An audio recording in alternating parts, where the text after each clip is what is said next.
विदर्भ भाजपाच्या हातून गेलेला आहे। मोदी शहा जोडीने कितीही प्रयत्न केले तरी विदर्भात काँग्रेसच 45 जागा जिंकेल याचं आणि महाविकास आघाडी जिंकेल।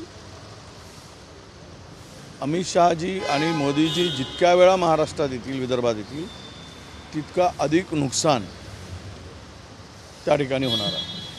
याचं कारण असं आहे की मोदीजी चंद्रपुरात गेले तिकडे हारले, ते गोंदियात गेले भंडारा गोंदियामध्ये तिथे गेले, नशीब की ते नागपुरात नाही आलेत म्हणून गडकरी जिंकू शकले। तिथे आले असते तर तिथेही त्यांचा पराजय झाला असता। त्यामुळं यांनी कितीही प्रयास करू देत महाराष्ट्रातील जनतेने ठरवलेलं आहे की महायुतीला महाराष्ट्रातून हद्दपार करायचा आणि महाविकास आघाडीला निवडून आणायचं। इथे अमित शहाजी आल्यानंतर गडकरीजी गायब असतात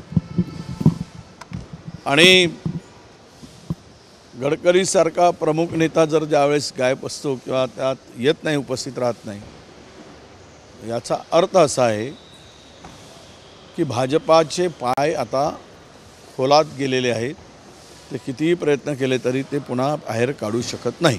अमित शहा यांनी असे म्हटलेलं आहे की काँग्रेस आपला सगळ्यात मोठा शत्रू आहे, शरद पवार आणि उबाठा यांना देखील रोखायचं आहे, त्यामुळे बूथवर मतदान वाढवा आणि काँग्रेसचे कार्यकर्ते आपल्याकडे खेचू। आता काँग्रेसचे नाही भाजपचे कार्यकर्ते काँग्रेसकडे येत आहेत, त्यामुळे त्यांनी आमच्याकडे आता इनकमिंग होईल, जे त्यांच्याकडे इनकमिंग होती आता तिकडे अवकाळी पावसाची झड पोचते आहे आणि इकडे इनकमिंग सुरू होते आहे।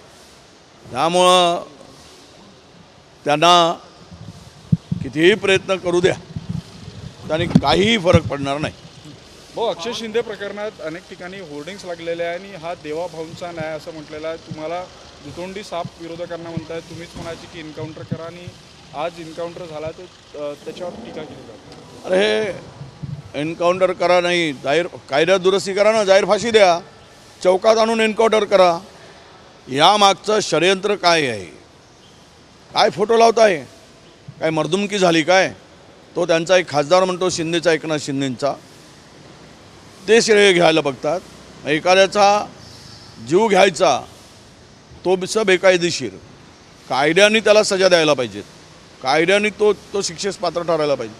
हे सोडून ज्या पद्धतीनं एन्काउंटरची भाषा करतायत हे केवळ भाजपच्या आणि RSSच्या लोकांना वाचवण्यासाठी त्याचा एन्काउंटर केला आहे। हे काय मर्दुमकी केली नाही, त्याच्या मागचं षडयंत्र जे आहे ते मुळात हे आहे। कारण दोनही हात त्याला संध्याकाळी बाहेर काढायची काय गरज होती?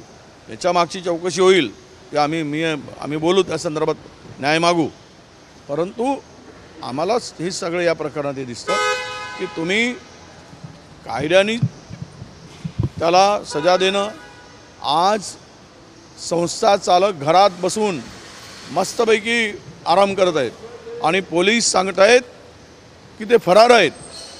ते कोण आहेत?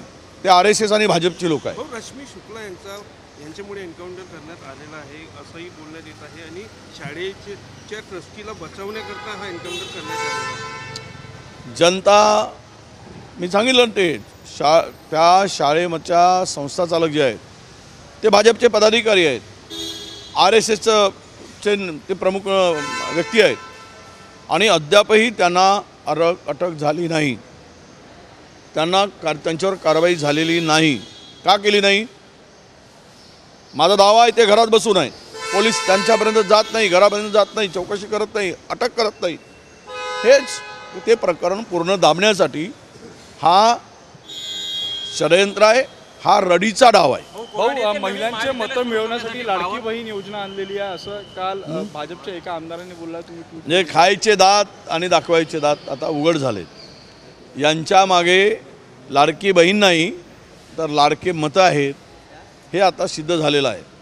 म्हणजे सरकारी पैशाच्या तिजोरीतून जे लाडकी बहीणला काही देण्याचा आणि त्यामध्ये इव्हेंट करण्याचा यांनी जो काही प्रयोग केला, माझी लाडकी बहीण, माझी लाडकी बहीण, माझी लाडकी बहीण नाही, माझी लाडका माझा मतदार आहे, मतदानासाठी केलेलं हे सगळं काम होतं। हे आता त्यांच्या आमदारांच्या मुखातून स्पष्ट झालेलं आहे कारण जे शिंदे, फडणवीस आणि पवारांच्या, अजित पवारांच्या डोक्यात होतं ते यांच्या ओठातून बाहेर पडलेलं आहे. हो, बावनकुळे अध्यक्ष असलेल्या कोराडे देवस्थान येथे नवीन महाविद्यालय सुरू करण्यासाठी 5 कोटी जागा जी आहे ती अल्पदरात देण्यात आली. त्यामध्ये वित्त विभाग आणि महसूल विभागाच्या नियमाला डावलून ही जागा देण्यात आली. नाही, ते जमीन खाण्यामध्ये तर हे लोक हे फार वस्ताद आहेत.